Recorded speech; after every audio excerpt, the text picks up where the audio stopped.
Still do 7 NUFC Matters shows for free a week. But if you want to support the channel, there are a few ways of doing it. Hit the like button on each live broadcast or video. This helps the channel grow. Hit the subscribe button and select the all notifications option. Hit the thanks button to buy a super sticker. You can do this on the live chat too. You can also join our Patreon page or buy us a coffee at the link in all of our video descriptions below. We are also looking for sponsors. If you want our latest advertising rates and how you can get involved, then email John at nufcmatters1892@gmail.com. Thanks for watching.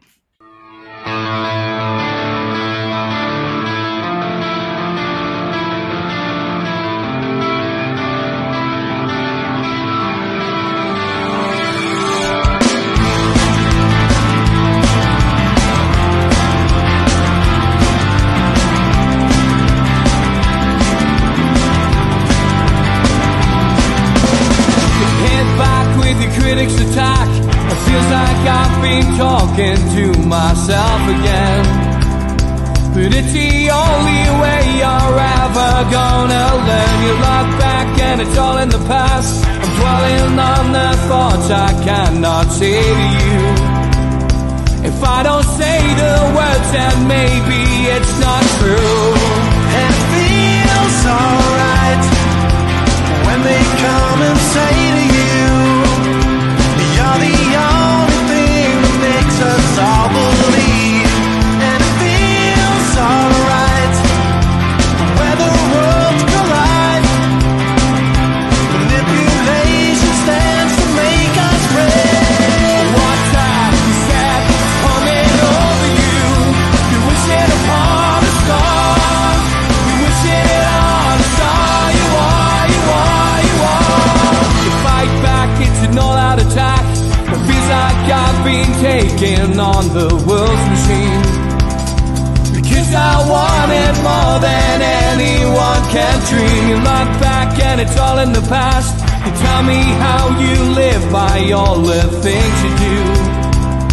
Well, you can be yourself, but maybe I'm not you.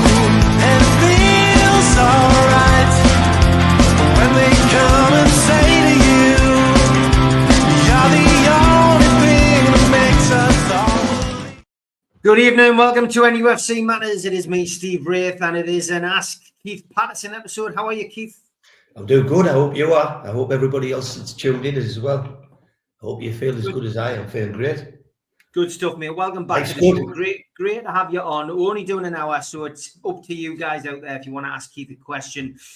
Get the questions in. Stephen Kennedy came in with a question very early. He said, Keith, is there any way the average fan on the street can object if the American-owned clubs continue down the road of railroading our sport? Would letters to Parliament be a start, or do we all have to bend over, apply the Vaseline, grasp our ankles and take it like a man? What's your view on the US model of English teams and football? I will try and keep it short. I think the US model's not in our interest. I think that because of numbers, we might need the Vaseline jar, but there is a way to stop things happening, and just because something happens in the American model doesn't say it happens over here. Personally, I think that there are ways that you can stop PSR, and it's complicated, but it can be done. But I think what's happening in America and the model that they're trying to bring, and I feel as though Newcastle's brought American people in without those ideas. I don't think it's for us, and I think that what we set this up to do and what Newcastle supporters are all about was trying to do well in England, then trying to do well in Europe, and that's really as far as you want to take it. As far as playing games abroad and playing games in Europe, and sacrificing what we've had for years, it's a no-runner with me. But maybe it's because of an age thing. Maybe I'm behind the times. Maybe I don't know what's best for kids coming through. But in my life, I want to see us win the silverware, win the Champions League, win the Premier League, and win those trophies. And as far as franchising it off and playing games on a Wednesday night in different countries, it has no appeal to me at all. And yes, we can oppose it, and yes, we can stop it. And whatever goes for America doesn't go with England. So you've got every right to fight it. But there's cleverer people than me are ready to fight it. But I think it'll take an awful lot of money, like certainly a lot more money than it took during the takeover. Okay, question from Denise. She says, Keith, do you have any APT latest updates, if any? What can fans do? What can owners do? Ours in the main. The first bit answered, APT updates. The APT was won by Man City, and as soon as it was proved unlawful, that meant that system of APT couldn't continue to run. The Premier League journeyed on, put their head in the sand, and just played by the same rules, rewrote it in no time, which lawyers said wouldn't work, wouldn't happen. The one thing they missed out was shareholder loans. And that was the part that made it unlawful, because that made people have an advantage, like Everton, Arsenal, Brighton, to name three. So those people were always going to have a distinct financial advantage. And if the Premier League didn't deal with that, it meant that APT2 couldn't be won either. And that's what they've done. They've just journeyed on with APT2. Man City are mega confident they're going to win it. I can't see how they couldn't win it, because they've missed the very bit out that made it unlawful. So what can we do? I would say keep our powder dry, let the result play out, and then we've got to act.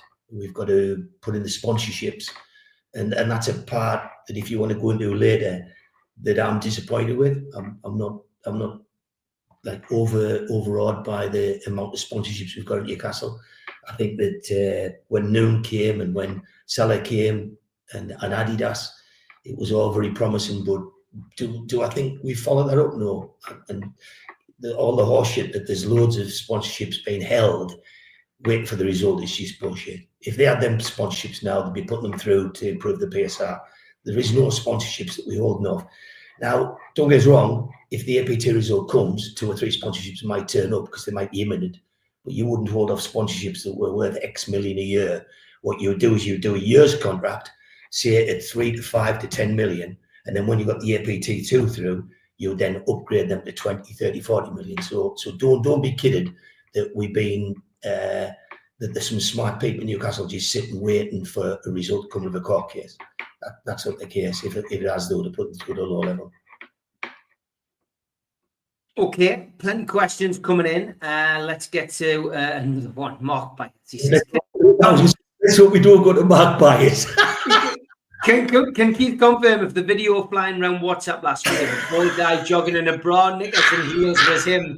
He says, and before he says it can't have been me, as he had no tattoos. I'm going to tattoo my body now, Mark, so you might be right. I tell you what, he's been torturing me today. And I says, all I need, you and Jimmy on that thing, asking daft questions. But no, it's great. It's I like to play low key these days, but when I hear them two come on, I think, oh God, I'm going to get hammered. And it's lovely. It's great. I met Mark Byers. He came over to the UK, and I met him in the Strawberry, and he's just as piss particles. I thought he's absolutely off his tree. But I had a great crack with him. I had a few pints with him, and till next time. I don't know if he'll ever come back. To be fair, he's all Americanized, and but it was great to see him. It was great to put a name to the face, and he was the bloke who sent us a T-shirt with just one letter on, and he was everything I hoped he would be. He's stone mad, not the kind of bloke you want to get locked in a trench with, but honestly, just mad.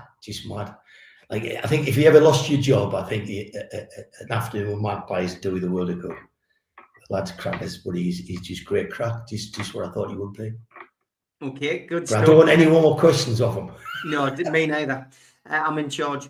Ken Foster says, with all the changes at the top, Keith, do you think Silverstone survives? I thought I'd get questions like this, and then again, because I don't run a podcast, or because I don't have any like desire to do anything at the club, I'm just a football fan, and I'll just say it as it is, because what I'm saying is my opinion. It's not a slur on Matters, for example. They're doing these shows every week, and so if someone asks me a question, what do you think? I mean, I'm not impressed with them, to be fair. he's not my cup of tea. I haven't seen anything from Silverstone that endears him to me. I have good contacts, and the people that speak to me say that there was a witch hunt behind getting Amanda Murdad out the club. I've spoken to Murdad more since he left than when he was there. So you look at them and you think, when they were at the club, they gave the players like Bruno, Joe Linton, people like that, they gave them a lot of comfort, and they give Eddie Howe a lot of comfort.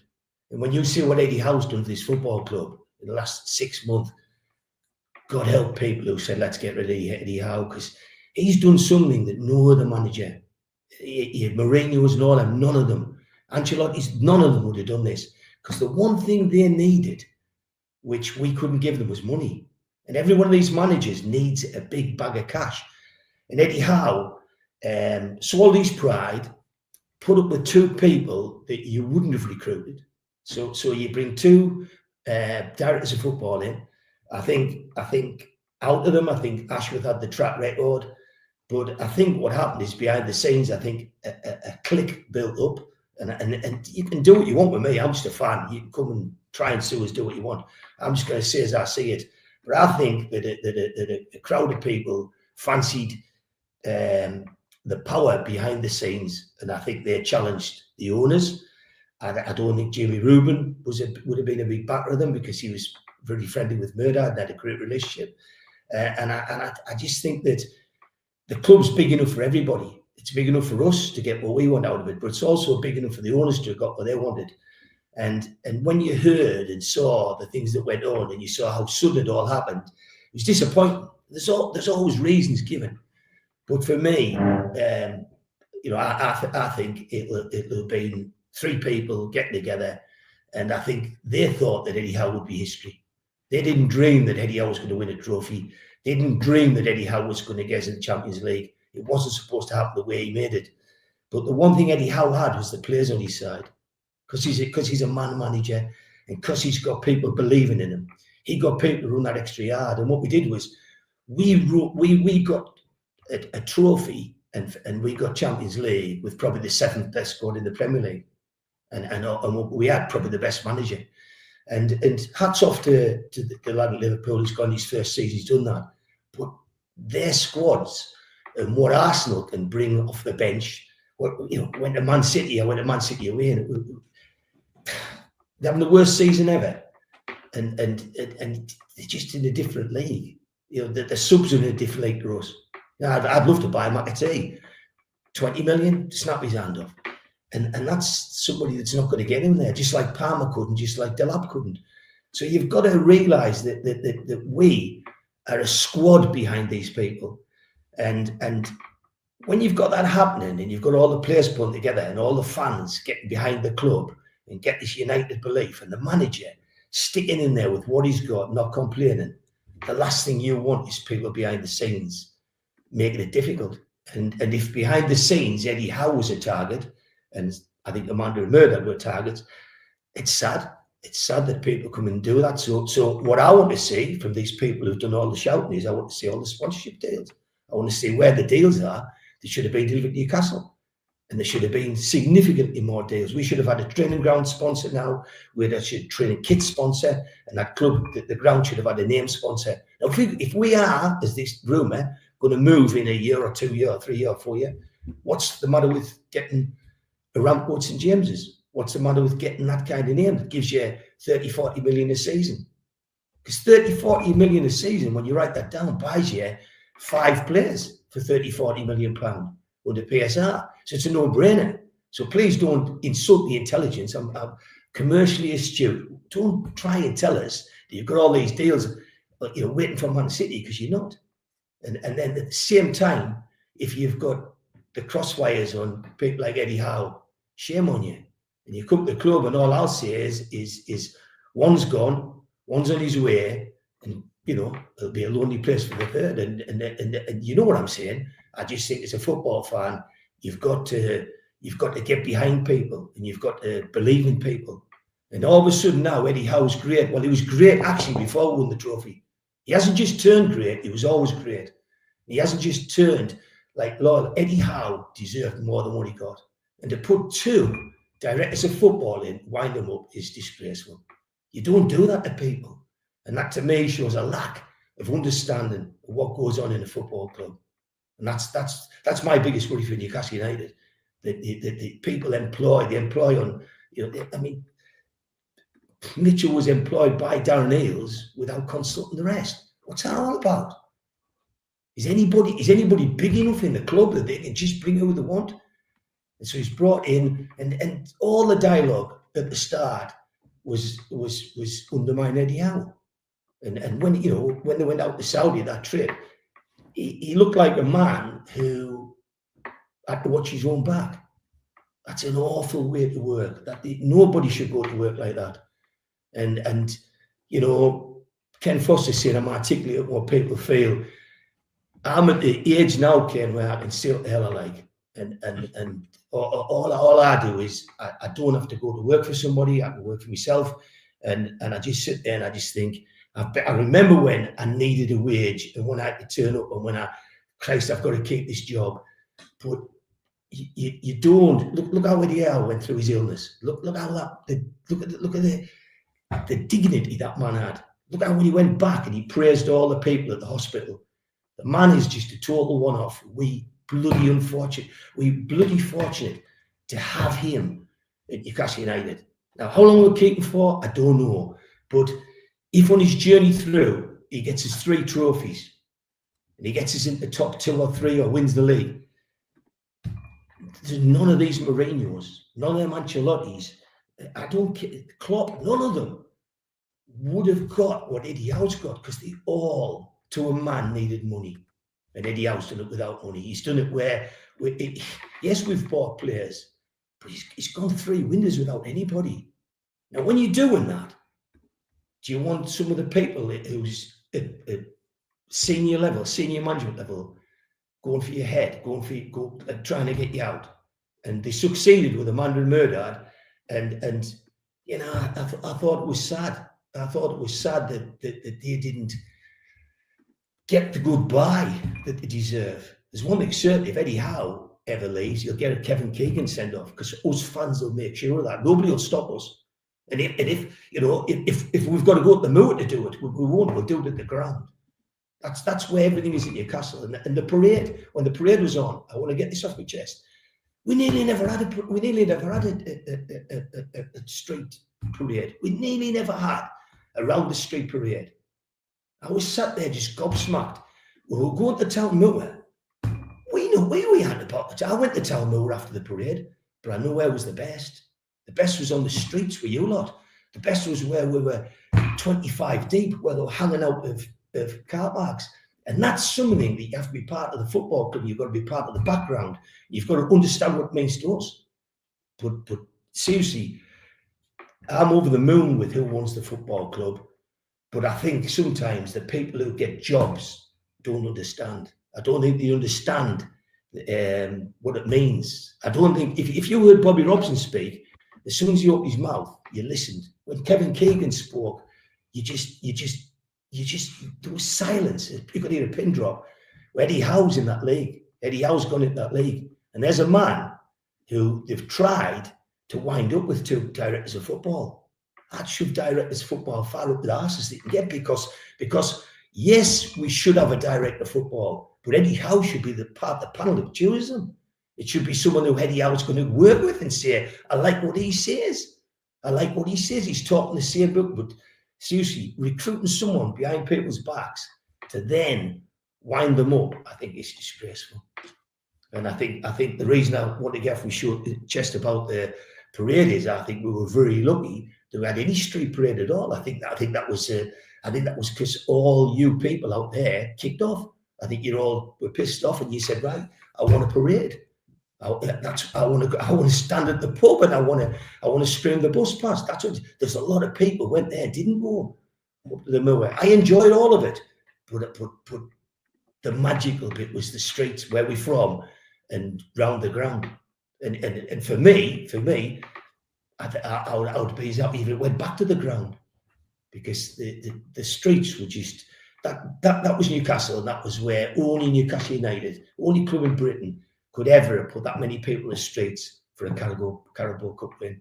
And it's that passion, it's that knowledge of the club that we've got to hang on to, and it's that knowledge you need in Newcastle United at the minute. And the next pick you make, whether it's for a CEO or a director of football, make sure they understand Newcastle. Make sure they get it, like Keegan did, like Robson did, like Eddie Howe gets it. And Kevin Keegan's on record as saying he gets it. Kevin Keegan's on record saying Eddie Howe gets it. That's how special that man is. If he gets it, don't wind him up. Encourage him, empower him, and let's have what he can give you. Okay, passionate stuff as always from Keith. Keep getting your questions in. We've got a few already there, but I can do with a couple more. We've still got 40 odd minutes left. David Cook says, Keith, as a Durham lad myself, my peers were split with the Mackhams, with me granddad seeing us win the league in 1927 and dad seeing the 1950s FA Cup wins. My choice was clear, but what influenced Keith to be a Newcastle United supporter? I'm not too sure I've got a choice. My dad's from Ashington, my mum's from Seahouses, and they came down to Durham. My brother was born in Morpeth, my elder brother, and black and white daft, and then I'm black and white daft. But then it just shows how families can be infiltrated, because we had a pub and there was two cracking lasses came in. One of them was married to the doctor. And they were Mackhams, and they commandeered my sister and took her to the games, and she's now still a Mackham to this day. She's as red and white as we are black and white. So you can ruin a family by letting your people mix with the wrong sort. But for me, 69, I was in the pub where we were brought up, and the pub was singing every night. It was in the run up the Fairs Cup, and that's you know, I was a kid and I just couldn't believe the atmosphere. And I said to my dad, "Can they take?" They said, "Can we take to the match?" And they took us on a bus called the Magpie Tourer, and I went to the game, and that was it. And it was like Bobby Robson describes. It's a hopeless love affair that up till 5 years ago, we all probably sitting watching this, and people my age, I think, well, you probably die and you'll never ever see us winning. You know, I was like, I think it was 17-2 was the aggregate score the time of being to Wembley. And you look at it now and you think, well, I know there's going to be loads more. You know, like what happened at Wembley is going to happen again and again. You know what I mean? I'm like quite tickled this year. I think we could win the FA Cup, but if he gets the players, and if he keeps the players, and if he can clear players out, I think we'll get closer and closer and closer. If he can clear the players out and get the people in he needs, I think he can have a good go in the next 2 years. And that's the difference. People think we some kind of self-righteous, expectant fans. We're not. You know, the Carabao Cup was dreamland. You know, like it was everything you want and more. And the whole trip, the parade was just something that I'd never want anyone to miss in your lifetime. It was just, it could only happen in Newcastle. And that's the thing. I was at Sam Fender on Saturday night, and it's people are telling us that we shouldn't wear black and white tops watching a black and white singer in a black and white stadium. Like, what's all that about? And that just tells me there's a bitterness that will never leave you. And I think it's that bitterness that David Cook talks about that I see.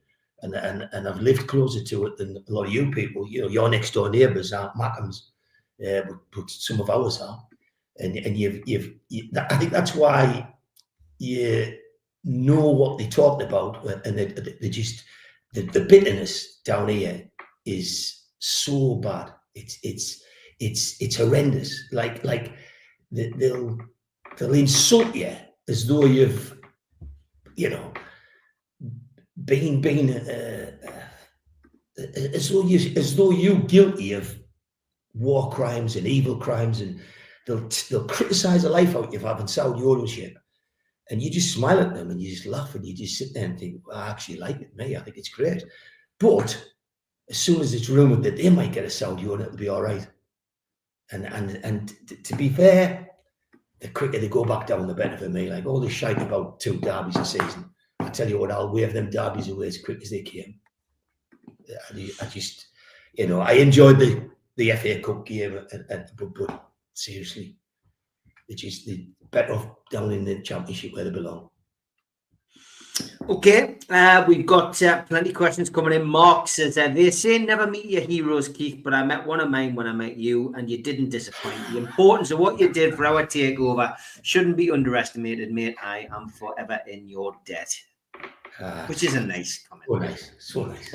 And Jimmy says, any chance of you and Keith giving us a verse of I'm Too Sexy, I'm asking for more players?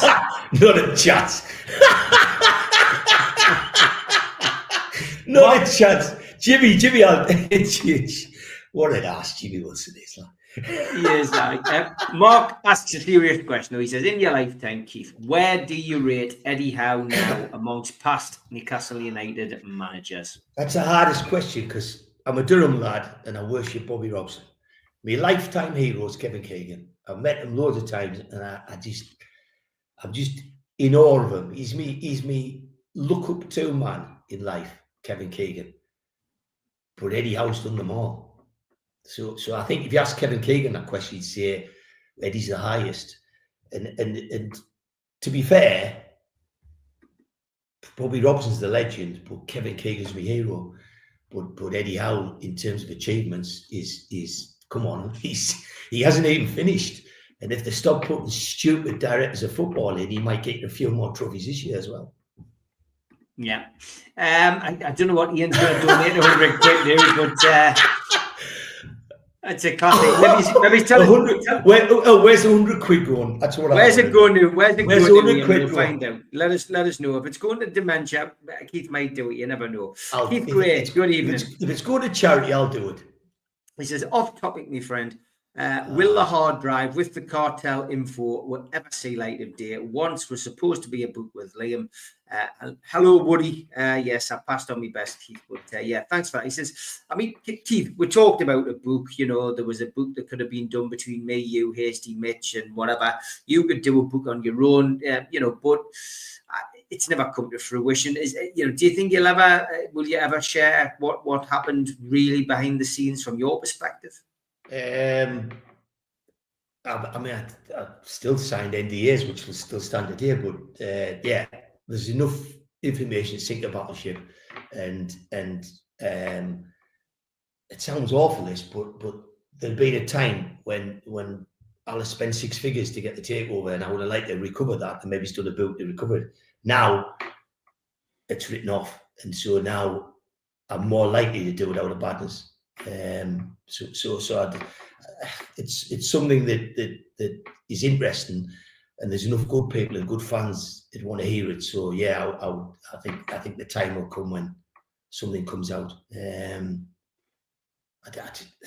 I suppose I'd rather it was one of these these programs that turn over what's going on and expose programs where they do things like that. Donald McIntyre, I think he used to do them. I'd rather it was one of them where they found out what was really going on in the Premier League for years, because some of the things they were doing was criminal, and there's a lot of people who go running for the hills. But I would like it to come out. If it's me that sets the fire or leaves the book in the wrong place one day and somebody gets it, then so be it. But if it does come out, I'm sure I'll have played a part in it coming out.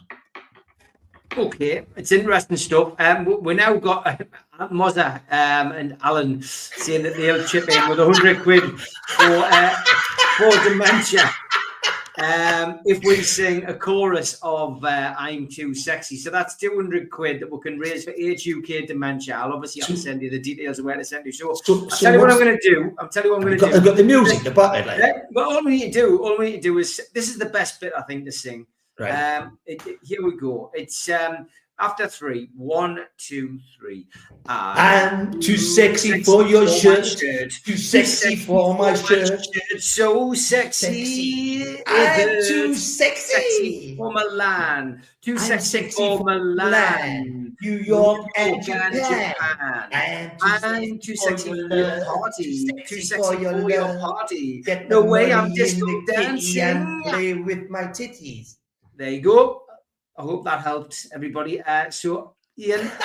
If you can get that over to Age UK Dementia, who we support on this channel. Mozza and Alan, I will contact you about that. And if you can send that via PayPal, we don't have any fees on here. Thank you, Ian, who's donated the £100 already in the chat. That means 70 quid goes to Dementia, because unfortunately what happens is YouTube do take 30% of any donations in the chat, which is awful. But Alan and Mozza, if you can send that to us on PayPal without the PayPal fees, friends and family, I will pass that on. They'll be over the moon, Age UK. So thank you for the suggestion, that Ian. Absolutely brilliant. Terry Thomas says, Jesus. Chipper says, Top of the Pops is back. Broken Class laughs. Jules, come here, says Ian. Cue the dogs. Where's the catcher? Well, glad they've been together, says Denise. Coordination, tremendous, says David. Well, worth every penny, says Mother. Great stuff, lads. Thank you. I'll still donate the other 30 quid. Don't worry. Thank you very much. He didn't say, Mr. Wraith, he didn't say this was happening tonight, mate. There was no. I didn't know either. This is what happened when you come on. Like Patterson on tonight, they've been singing. God, do you still laugh at dog pics for lookalikes, says Chippers? All the time. You know what it is? I'm going to tell you a story.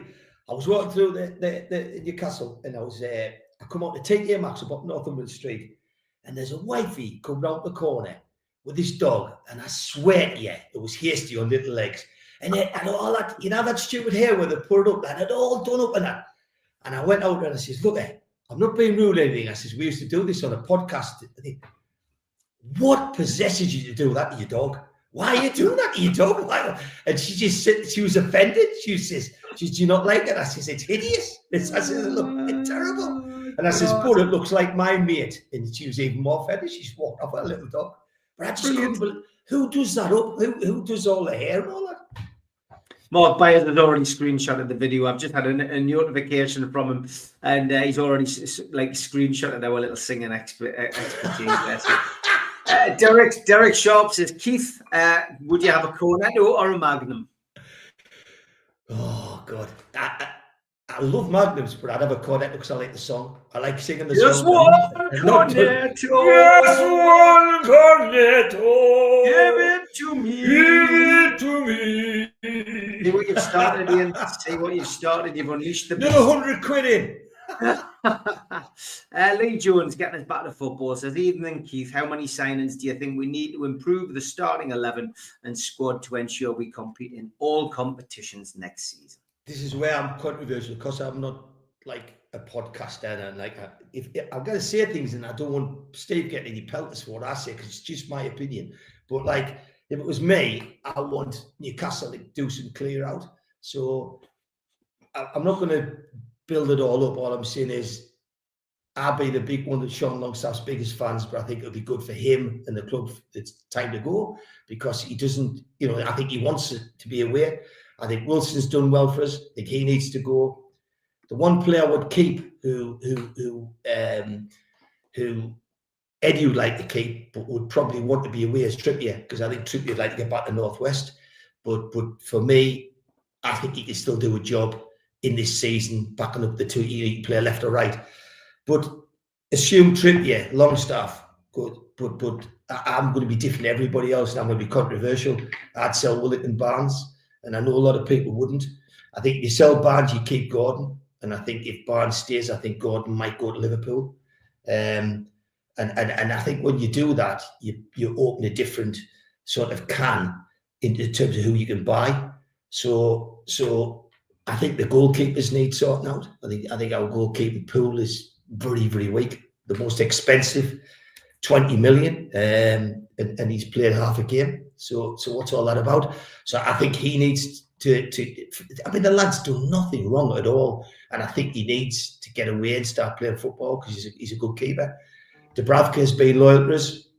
Let him go. If Pope doesn't want to play back to Trafford, let him go because I think you'll get money for him, and I'd bring somebody else in. But when it comes to the players we need we need 4 before any of these go.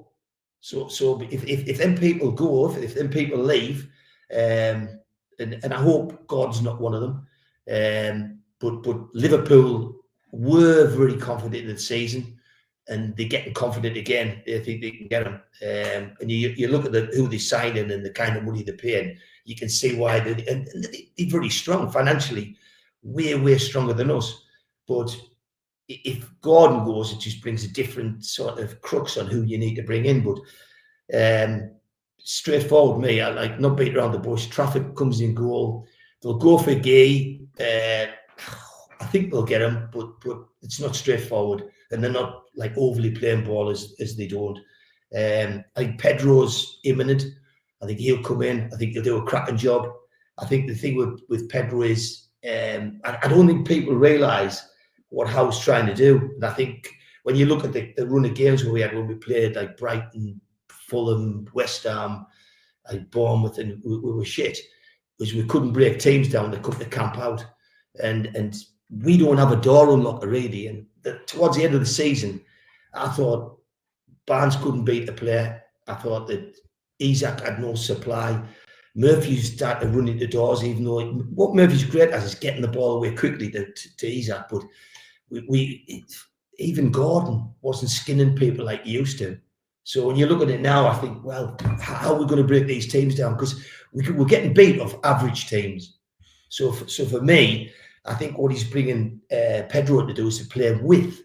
I think like Joe Linton would come off in games where we will press.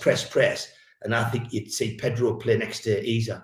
And I think Pedro will unlock doors. But for me, Alanga is a no-brainer if we can get him for the right money. He's rapid, and probably Eddie Howe's the one person in the league that gets something out of him. He's very two-footed, and I think he could do a job for us. But Pedro, yes.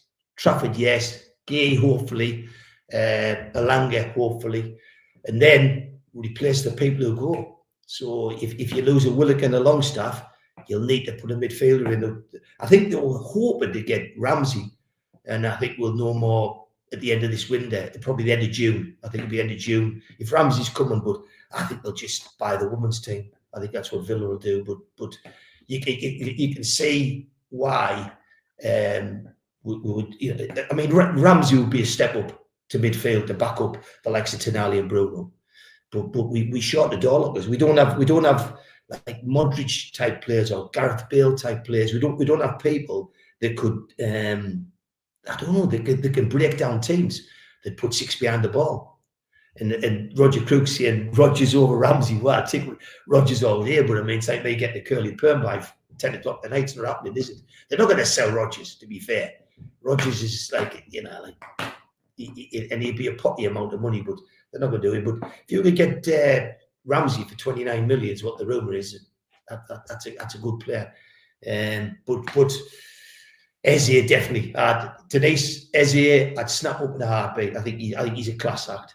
But that's what we've got to do. We've got to expect that it's going to be a tough window. We've got to expect that we're going to get 4 in. But then how many we're going to lose? And I think the people we lose is going to be the difference, because I think the ones we lose will get new fresh players that will come in and you'll get some stars out of them. And don't underestimate. There's a kid there, probably the most improved player at the club this year, the Sula. I'm too mate to turn on and say he can't play. I said, what? I says he's just scored 3 in 2 games midweek. He's on paper, with a clock, he's the fastest player at Newcastle United, faster than Gordon. Asula is the fastest. And he's got a trick in his book and he can finish. So he's screened one in the top corner, he scored with his head, he can leave a man, start him on the right, give him a game. But why they kept playing Wilson instead of Asula, I just didn't know. I honestly had it. And it's all right saying he's young and he's raw, but man, he's pressure and he's effort, and he's as fit as fire. So you've got players like that, and you've got the say Cordoba's going to be like another Minty kind of player, so you'll have them come back in a year's time. But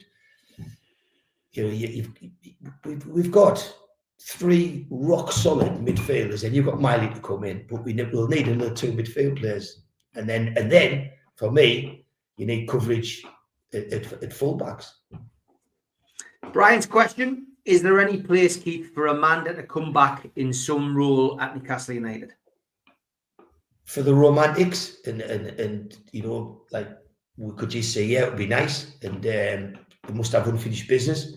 And if Spurs had got bought and they popped their heads up there with the new consortium, there'd have been people saying they should still be here.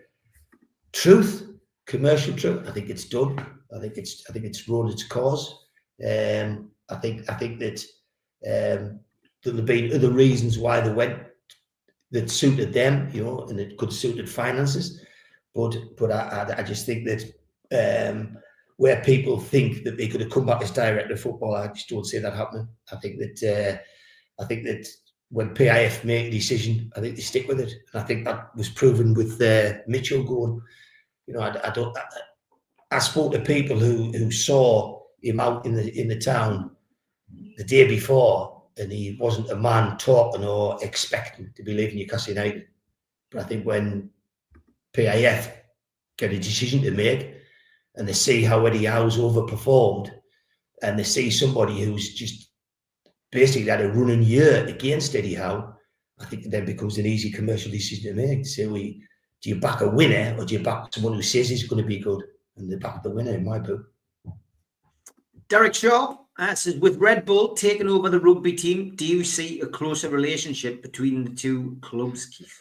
I don't know, because somebody says that commercially that causes a problem because Leeds have got ties with Red Bull, and so you don't know.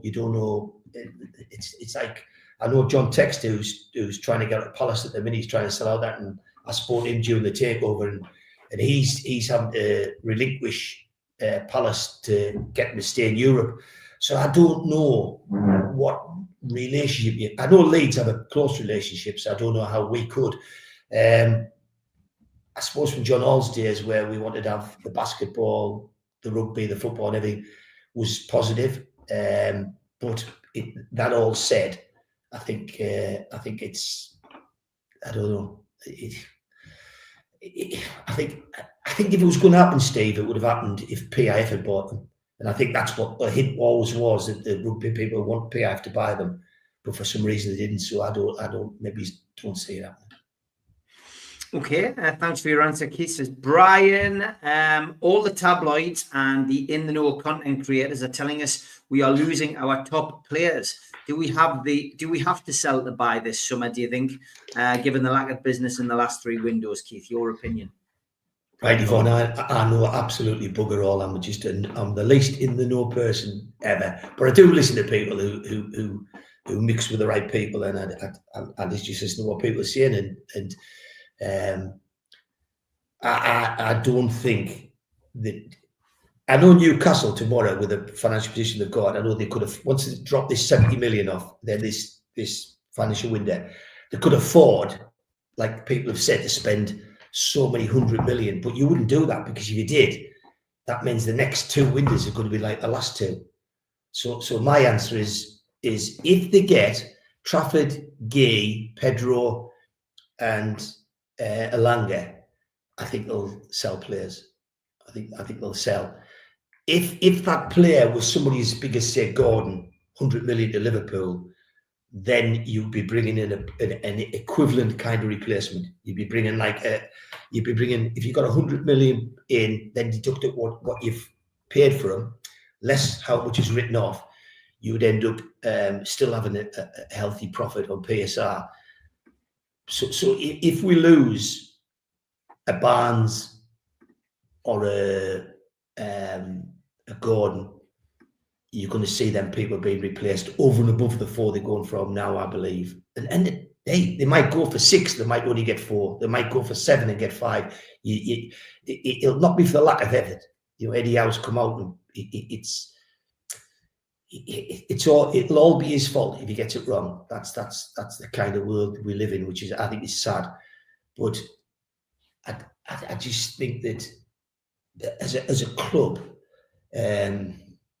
we need to start accepting that we have to sell people, and that's a hard thing, because all of our life we lost. You know, your Beatles, your Waddles, your Gascoignes, your Ginolas, they all went, and you Andy Cole, and you didn't want them to go, but I think now there's, you know, it's something we'd have to get used to. You know, the one I fear the most is, you look at Isaac, he's got a deal for 3 years, so you don't need to do anything with him. But he's, I'm told, in less than Tonali and Bruno, so he's due a deal.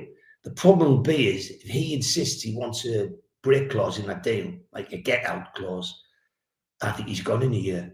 I think, you'll sign him up on a 5-year deal with a break clause, and you can go for 150 million, and I think a year later, which is Madrid or PSG or Liverpool or whoever, he'll be gone for that money. So personally, it's like, are we better off leaving him as he is? No, because he needs more money. But the dream is that he'll sign a new deal without a break clause in it. That's the dream. Okay, Mark Bayer says that after that performance with Keith rubbing his titties, I'm now convinced he was the guy in the bra and knickers and heels in the WhatsApp video.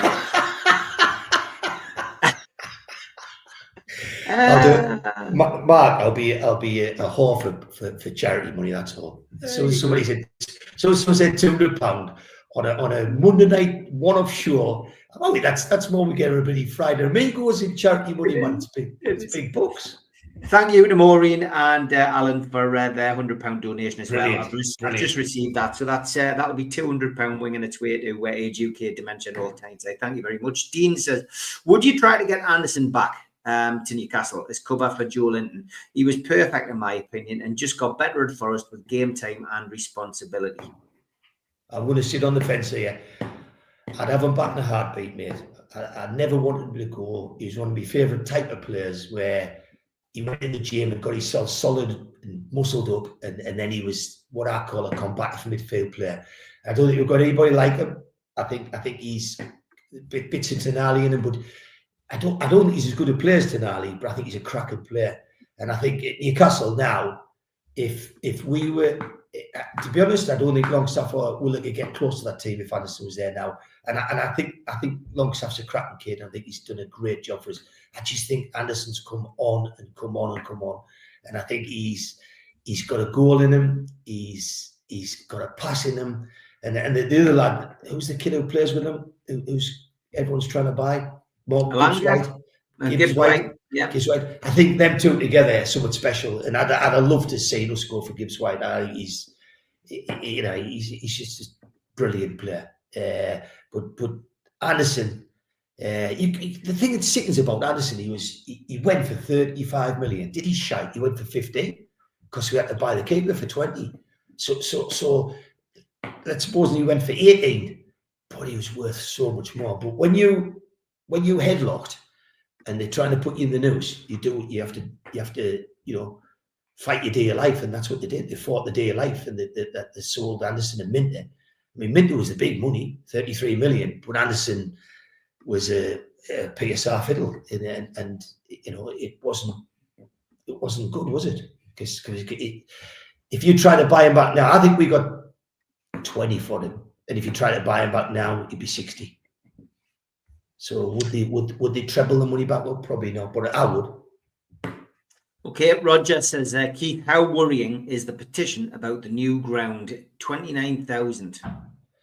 I think it was a poor number. Like if someone said to me, "Can you do a petition and get every Sad Matten person in the northeast and every anti-Saudi, we hate Saudi campaigner to do a social media campaign? All you do is just send it down London and they'll sign it and put it." I tell you what it does.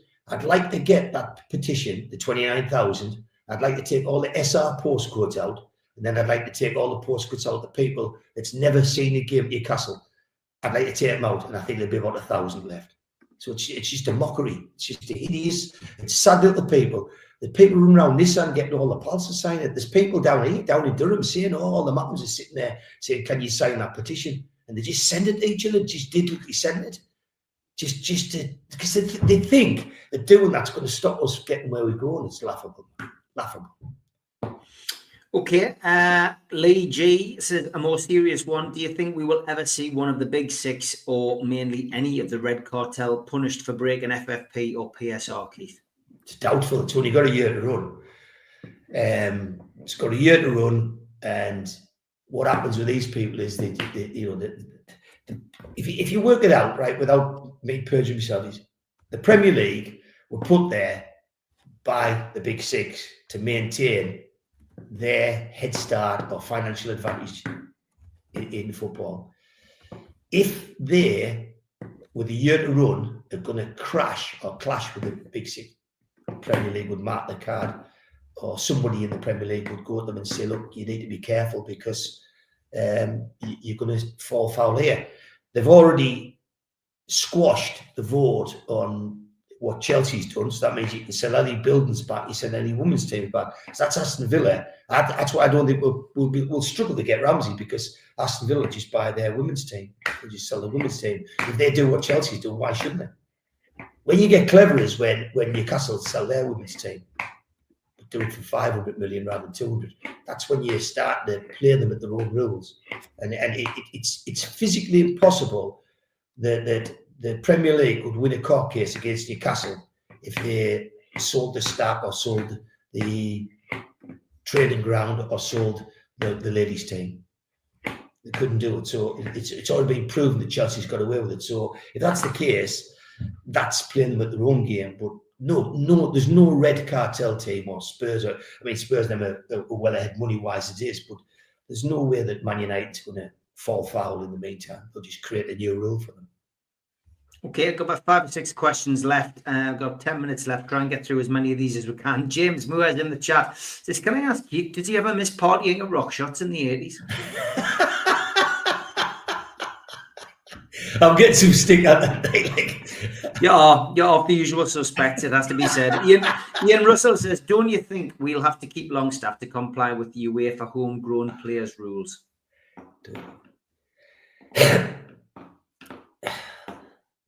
You could say the answer to that's yes, but then you could bring Fraser Foster in as a like if Fraser Foster, if you stood John Ruddy and Fraser Foster down on that net in front of the Gallagher where they kick in and things, I reckon Fraser Foster will make more saves than John Ruddy, and he's younger and he's got that tick in the box. So would you then sacrifice, if Sean Longstaff could go for 15 million, you could go and buy 15 million pound players on 5-year contracts and stand still. So you could just put 3 midfielders, 2 up-and-coming wingers in out the same money. So I think Sean Longstaff's saleability is what will cause him to leave. But I wouldn't keep him just for that rule. Okay, Mark Byers says, who would win a hypothetical game between Kevin Keegan's Entertainers that finished second and last season's Carabao Cup winning team, in Keith's opinion? It's a good question because Keegan's Entertainers could unlock doors. This team had the greatest team spirit ever, but it didn't have a Ginola, it didn't have a Beasley that could make things happen. So it'd be a good game and it'd be a high score, but I think what Howe's created here would win it because I think they're just so disciplined. I don't think any team I've seen at Newcastle would have beat that team that played at Wembley that day. When that header come in and it was, he was running directly. I was directly behind him when he come for that header. That's why I was in that corner, second tier, and when he run that, he didn't head it. It was like as though he was dropping the nut on somebody. He nutted the ball rather than headed it. And when it was going in, it was meant to go in. And the celebrations and everything, but it was when Isak's goal, that was the one I celebrate the most, because when Isak's went in, I just started grabbing him and says, we're going to do it. It was when when Isak's goal went in that I thought we could do it. When Dan Burns' goal went in, I thought, oh shit, we've upset the apple cart here. They'll come at us, and it was just, wasn't just the best day ever.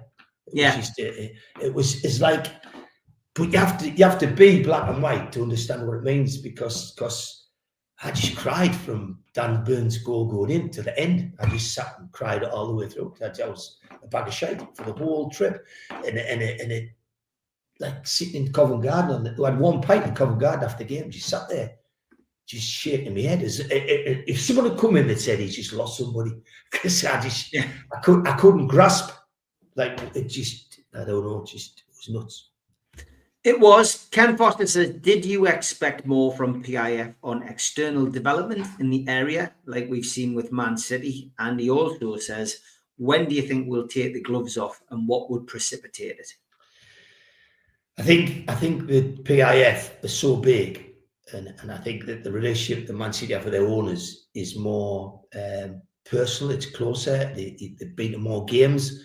With ours, we tend to see the owners start and end of the season, maybe it's once in the middle.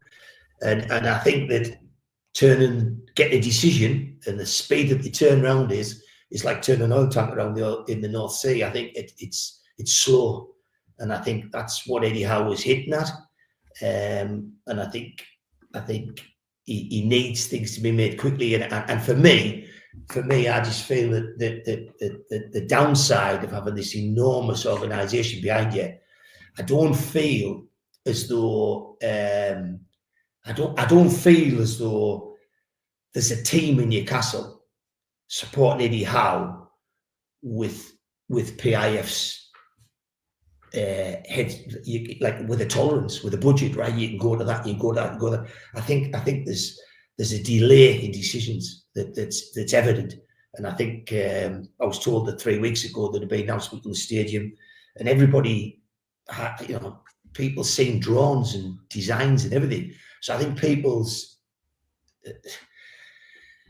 I expected something before now. I expected more sponsors when they brought the team in, but I'm not so sure they brought the right team in.